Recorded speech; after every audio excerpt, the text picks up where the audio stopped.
Me llamo Lucía y soy originaria de la Ciudad de México. Desde siempre he sostenido la firme creencia de que existen familias que en su árbol genealógico van heredando dones especiales, por llamarlos de alguna manera.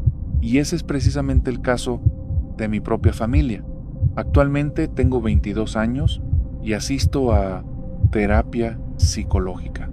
Con el paso de las sesiones me he percatado de algo extraño. Poseo muy pocos recuerdos de mi niñez. No sé si lo sabían, pero en muchas ocasiones nuestro propio cerebro bloquea ciertos episodios traumáticos con el único fin de protegernos del inmenso dolor que nos causarían esas memorias del pasado. Sin embargo, durante una sesión de regresión guiada, logré desenterrar un recuerdo reprimido, algo que cambió drásticamente la percepción sobre mi familia y transformó mi visión del aterrador mundo sobrenatural. En aquel entonces yo tenía apenas unos 7 años. Mis abuelos maternos solían quedarse a mi cuidado hasta que mis padres regresaban de sus empleos, ya cuando el sol comenzaba a ocultarse. Al salir de la escuela, solía pasarme toda la tarde entretenida yo sola. Desde la cocina, el sitio donde mi abuela pasaba la mayor parte del tiempo, se podía observar a través de un enorme ventanal panorámico cada detalle de lo que yo estaba haciendo. Aquella tarde me dispuse a ver caricaturas. Estaba sintonizando el canal de Los Chicos del Barrio cuando de repente escuché un murmullo que me llamaba. No sabría describir con exactitud ese sonido, pero era evidente que alguien buscaba captar mi atención. No reconocí aquella voz. No pertenecía a ninguno de mis abuelos. Apagué de inmediato la televisión para poder prestar más atención, pero al tercer intento logré distinguir con claridad de dónde provenía el susurro. Venía directamente del pasillo, aquel que colinda con la escalera de caracol que sube hacia la azotea. Decidí avanzar, dejándome guiar únicamente por el sonido, y al llegar al sitio me topé con un hombre misterioso, a un hombre colgado del cuello, sin vida, suspendido a mitad de la escalera, justo en el quinto escalón. Aunque parezca extraño, sus pies casi rozaban el suelo. En mi inocencia de entonces, no comprendí por qué su cuerpo se veía tan inflamado, y es que ya llevaba varios días de haber fallecido. Pero lo verdaderamente aterrador fue que, poco a poco, la soga giró lentamente sobre sí misma hasta que su cuerpo quedó de frente, clavando su mirada fría directamente en mí. Salí disparada hacia la cocina y me aferré con todas mis fuerzas a las piernas de mi abuelita. Temblando, le balbucié que había visto un cadáver, un hombre colgado en las escaleras. Con voz temblorosa, ella me ordenó rezar. De inmediato comenzamos a susurrar oraciones, advirtiendo que si esa alma en pena no se marchaba, la obligaríamos a cargar con la mismísima cruz de Querétaro. Cuando por fin logré calmar mis sollozos, mi abuela me sujetó con firmeza de la mano y nos dirigimos con cautela a la escalera, solo para confirmar que ya no quedaba rastro de nadie. Después me sentó a su lado para que le detallara con total precisión qué era lo que había ocurrido, que había presenciado exactamente. Se lo relaté todo de corrido. Al terminar, me preguntó con voz queda cómo era la ropa de aquel hombre. Se mostró sumamente ansiosa porque le describiera de forma minuciosa cada prenda que vestía el espectro, aquel difunto. Al escuchar mi descripción, su rostro palideció y me suplicó que jamás en la vida volviera a nombrar a ese sujeto. Es más, me obligó a jurarle que este macabro secreto moriría entre nosotras dos. Pero cuando me atreví a preguntarle si sabía de quién se trataba, ella rompió en un llanto amargo, desgarrador, totalmente desconsolada, desesperada por calmarla. Incluso le Prometí que nunca más mencionaría el asunto con tal de que apaciguara sus lágrimas.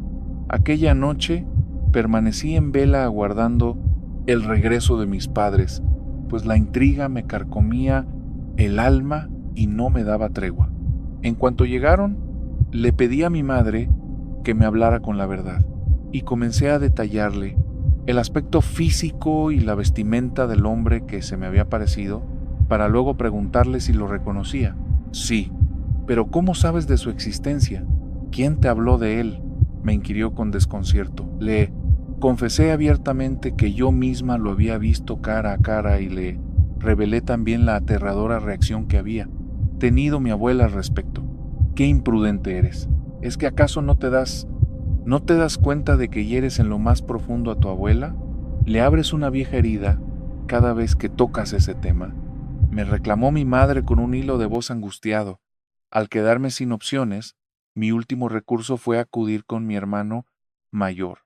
Él me lleva casi 20 años, por lo que su trato hacia mí siempre había sido sumamente paciente y comprensivo. Entré despacio a su cuarto y le supliqué que, por favor, no se molestara conmigo como lo había hecho mi mamá.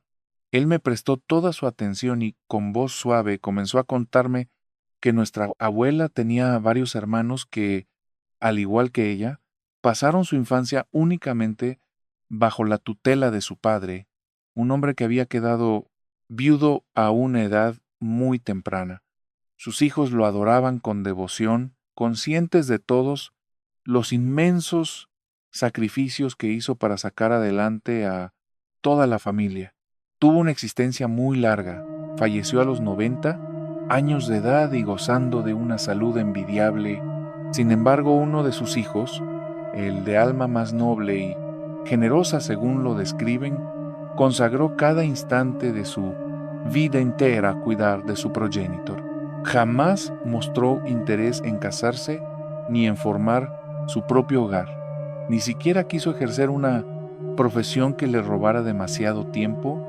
Para él, su padre lo era absolutamente todo. Por desgracia, cuando el anciano falleció, el hermano de mi abuela tomó la decisión de refugiarse en un monasterio solitario buscando que la fuerza divina le ayudara a sobrellevar ese terrible duelo. Decían que poseía una bondad infinita, pero la dolorosa partida de su padre terminó por apagar su espíritu por completo. Se sentía sumamente solo y resultaba evidente que su mente ya no se encontraba en paz. Raras veces abandonaba aquel claustro, salvo para ir a visitar a sus hermanos. Pero un día se presentó ante ellos y les entregó un retrato de su amado padre a cada uno. Luego los abrazó con fuerza, como si estuviera pronunciando un adiós definitivo, y regresó de inmediato al monasterio para encerrarse en su celda. Los monjes, alarmados al notar que no salía ni siquiera para probar bocado, decidieron forzar la entrada para buscarlo. Fue entonces cuando descubrieron que el hombre su cuerpo ya llevaba varios días sin vida. Él había tomado la trágica decisión de ahorcarse en las maderas que sostenían el techo. Sé muy bien que sus hermanas, entre ellas mi abuela, tuvieron que ir, levantar el cadáver, y por esa perturbadora razón ella conserva muy vívido en su memoria cómo iba vestido. A mí se me apareció exactamente como falleció, con la misma vestimenta que llevaba puesta aquel fatídico día. Hasta la fecha sigo sin entender la razón por la cual yo lo presencié. Varios acontecimientos parecidos ocurrieron a lo largo de mis años de infancia y me causaron un pánico verdaderamente terrible. En una ocasión, alguien con la capacidad de ver el porvenir me aconsejó que no sintiera temor, ya que esto era un don espiritual que estaba despertando en mí. Si no te agrada, deséchalo, me advirtió. No le prestes atención para que se desvanezca. Sinceramente, ella tenía toda la razón. De hecho, ha transcurrido muchísimo tiempo desde la última vez que presencié algo paranormal, pero temo que algo en mi rutina diaria esté provocando el retorno de aquellas visiones. La verdad es que presiento que ahora sí me encuentro listo para asimilar esta facultad espiritual con todo lo que esto implica. Hola a toda la comunidad. He querido compartir este relato con ustedes desde hace ya bastantes meses. Sin embargo, no se me había presentado el momento ideal para redactar estas líneas y que pudieran leerme. El perturbador suceso que les traigo hoy no me ocurrió a mí, sino a mi padre. Yo ni siquiera estaba en este mundo cuando todo sucedió, pero la conozco tan detalladamente que es como si hubiera estado allí mismo, a su lado, acompañándolo. Lo que experimentó aquella noche lo dejó marcado de una forma tan profunda que hoy en día, incluso tras el paso de los años, no puede dejar de pensar en eso. Mi hermana y yo nos criamos escuchando a mi papá relatar sus vivencias, pero teníamos claro que esta era sumamente diferente para él, a tal grado de que no pasa por alto ningún detalle, por más mínimo o insignificante que parezca, jamás se le ha olvidado absolutamente nada de lo que vivió, ni lo considera irrelevante. Para él, junto a mis seres queridos, hemos intentado hallar una respuesta racional para todo esto. Y sinceramente, hasta el día de hoy no logramos comprender qué fue lo que pasó, mucho antes de la separación de mis padres y de que nos viéramos obligados a mudarnos. Vivíamos muy cerca de la autopista que cruza el desierto de los Leones, allá en la Ciudad de México, un sitio que, como seguramente muchos de ustedes sabrán, adquirió gran fama internacional debido a la película del Kilómetro 31. Sin embargo, lo que se retrata en esa cinta no es más que la superficie de una aterradora realidad. Mucho antes del revuelo que provocó aquel largometraje, esa ruta ya cargaba con una oscura reputación. De hecho, existe toda una mitología sombría sobre los extraños sucesos que les han ocurrido y les siguen ocurriendo a los incautos que se atreven a transitar por ella. Es un tramo que despierta una extraña fascinación, pero también un miedo profundo, especialmente a los conductores de camiones y traileros que, por necesidad, se ven obligados a recorrerla a altas horas de la madrugada, el kilómetro 30, y uno destaca por sus curvas cerradas. Es sumamente peligroso. Para nosotros era habitual estar sintonizando las noticias y enterarnos de que el asfalto, una vez más, se había cobrado la vida de otra persona. Quienes han estado ahí saben perfectamente lo complicado que resulta maniobrar en ese camino. Es obligatorio mantener una concentración absoluta y avanzar a una velocidad muy baja. No te puedes permitir apartar la mirada ni un segundo. Hay que ir muy alerta, ya que nunca sabes en qué momento se va a materializar frente a ti una curva pronunciada. El más mínimo descuido puede terminar en tragedia. Mi padre me contó que cuando él y mi madre apenas eran novios, él pasó a dejarla su casa después de haber ido al cine. En el camino de regreso, la tormenta comenzó a arreciar al grado de que se volvió casi imposible distinguir el camino. Mi papá relata que intentó acelerar más de lo debido porque la noche se les había venido encima. Ya era sumamente tarde. Su único deseo era salir de en medio de esa negrura, alejarse de la nada y poner a salvo a mi madre lo antes posible en su hogar. No obstante, la furia del agua lo obligó a reducir la velocidad, avanzando con extrema cautela, conduciendo despacio, con los ojos clavados en la carretera. De repente, distinguió a tres pequeños que avanzaban en medio de la densa maleza del bosque. Se veían desorientados, aterrorizados de encontrarse totalmente desamparados. Al ver aquella escena, se le cruzó la idea de que tal vez su mente le jugaba una mala pasada por el tremendo agotamiento. Frenó por completo e intentó aproximarse con sigilo, con extrema cautela para no provocarles más pánico. Ya a unos pocos pasos notó que a la cabeza iba una niña que parecía ser la más grande del grupo, y aunque el miedo la carcomía, caminaba con paso firme al frente, como si, pese a su corta edad, entendiera a la perfección la peligrosa situación en la que estaban y se sintiera obligada a resguardar con su propia vida a sus hermanitos.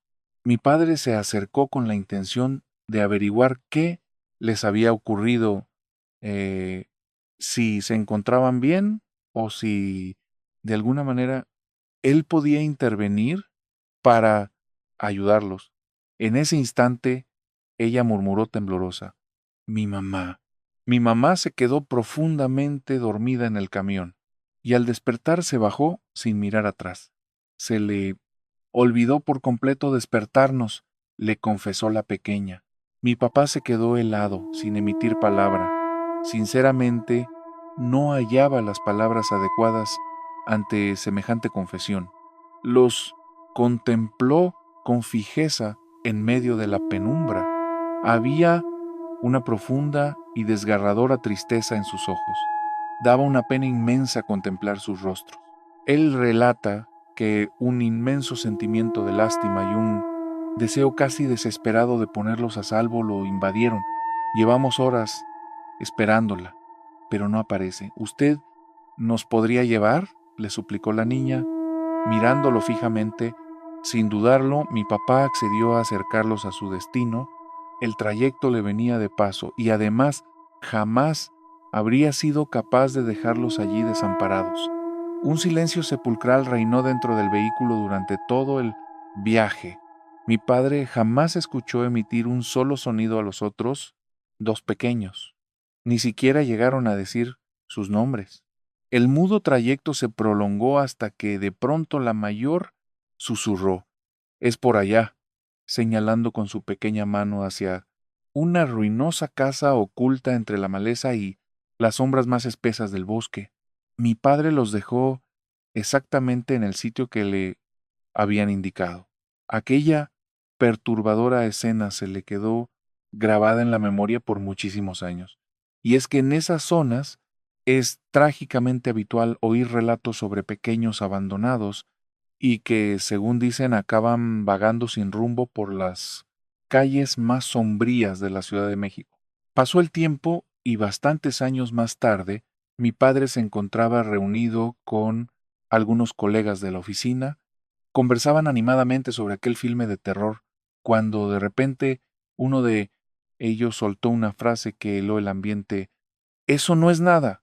¿A poco nunca han oído hablar sobre los pequeños que rondan la carretera?».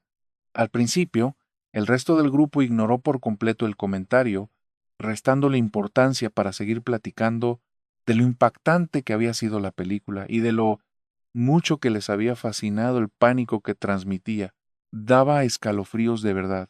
Pero mi papá, él simplemente no pudo sacarse esa idea de la cabeza. Aquella inquietud lo llevó a ser el único que prestó atención. Se acercó a su compañero, le confesó que no sabía nada del tema y le rogó que, por favor, le diera detalles, que le contara la leyenda. Son 3 niños pequeños, muy chicos. Se te aparecen cuando el cielo se cae a pedazos por la lluvia y te piden un aventón. Se materializan de la nada en esa carretera, porque justo en ese punto, un autobús de pasajeros se volcó en una de las curvas más cerradas. Fue una desgracia total, murió mucha gente, todos iban profundamente dormidos. En ese instante, a mi padre se le heló la sangre. Se quedó mudo, incapaz de articular palabra mientras su compañero proseguía. Dicen que, como estaban bien dormidos cuando el camión se accidentó, sus almas creen que su mamá simplemente los dejó olvidados en el camino. Mi papá no daba crédito a lo que estaba oyendo. Claro que en su momento le pareció rarísimo encontrarse con 3 pequeños completamente desamparados a mitad de la nada en la carretera. Pero esta revelación cambió radicalmente todo. La perspectiva que tenía de aquella misteriosa noche dio un vuelco escalofriante. Entre más lo analizaba, más se le erizaba la piel. ¿Quiénes eran en realidad esos niños? ¿Serían acaso los mismos que perdieron la vida en el accidente? ¿Sabrían el trágico destino que sufrió su madre? ¿O de verdad vagaban con la pena de creer que los había abandonado a su suerte? A mi padre le carcomían las dudas y ninguno en casa tenía la manera de darle una sola respuesta, al menos no las que él buscaba. Intentaba encontrar. En la actualidad suele platicarnos muy seguido sobre aquel momento en que se topó con esos pequeños. Mi hermana y yo nos sabemos la anécdota de principio a fin. La hemos oído en tantas ocasiones que de verdad nos da la impresión de que nosotros también llegamos a conocerlos. Los llevamos mucho en nuestra mente y deseamos de corazón que se encuentren descansando en paz. Ojalá que a estas alturas ya se hayan enterado de que su madre jamás los dejó desamparados por gusto. Ella permaneció a su lado hasta donde sus fuerzas se lo permitieron. Sin importar el sitio donde se halle el alma de esa mujer, tengo la certeza de que no los ha borrado de su memoria. Mi padre nos recalca constantemente que esos niños jamás le provocaron temor, ni siquiera en el presente, sabiendo perfectamente que ya no pertenecían al mundo de los vivos, cuando el destino los cruzó en el camino. Durante todo el viaje, el único sentimiento que brotó en él fue de una profunda piedad por verlos tan desprotegidos, abandonados a su suerte en una urbe tan inmensa como lo es esta metrópoli. Durante la época en que habité en las inmediaciones del desierto de los leones, me enteré de bastantes relatos escalofriantes que me encantaría platicarles. Deseo sinceramente que quienes sintonicen este podcast se animen a compartirnos lo que les ha tocado vivir al transitar por el kilómetro 31.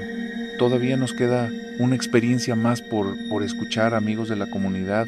Esto aún no termina, pero antes queremos invitarlos a que se suscriban a este canal, de modo que no se pierdan de ningún detalle ni de las próximas vivencias que traeremos para ustedes. Tengan presente que mi nombre es Zuría.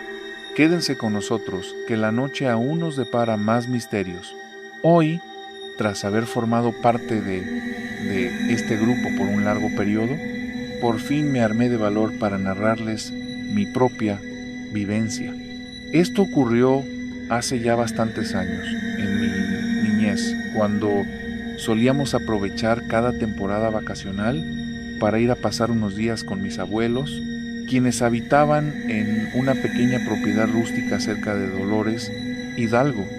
En aquellos tiempos nos acomodábamos en una habitación bastante alargada que se caracterizaba por tener un gran madero rojizo en el techo, mientras que la otra cruzaba el cuarto de un extremo a otro. Debo mencionarles que en aquel tiempo no contábamos con energía eléctrica, así que nos alumbrábamos únicamente con velas para no quedar a oscuras al caer la noche. Sin embargo, al estar tan aislados de la civilización y de todo, debíamos racionar las velas y encenderlas solo lo estrictamente necesario. Aquella noche, justo después de terminar el rosario, una costumbre obligatoria y sagrada de todos los días guiada por mi abuelo, nos dispusimos a dormir. Mi madre encendió una vela para que lográramos cambiarnos de ropa y prepararnos. En casa éramos 2 hermanas y un hermano, todos menores que yo. Mi hermanito todavía era un bebé, por lo que lógicamente descansaba al lado de mi mamá, igual que la más chiquita de las niñas. Mi otra hermana, a quien le llevaba apenas 2 años, y yo compartíamos una cama situada en el rincón opuesto de la recámara. El ambiente se sentía tranquilo. Al terminar de alistarnos, mi mamá apagó la vela. Les estaría mintiendo si les asegurara que esto ocurrió a las 3 de la madrugada, pues no tenía ningún reloj cerca, pero la habitación ya se encontraba bañada únicamente por la pálida luz lunar que se filtraba por los ventanales. De pronto, un ruido extraño me despertó. Parecía que el techo, fabricado con tejas, comenzaba a crujir. Aquello era común, solo que en esa ocasión el crujido sonaba como si alguien anduviera pisando pesadamente allá arriba. Sentí una rara inquietud y abrí los ojos. Un grave error del cual me arrepentiría en el mismo instante. Allí mismo, en el interior de la alcoba, se hallaba una extraña silueta semejante a un oso perezoso.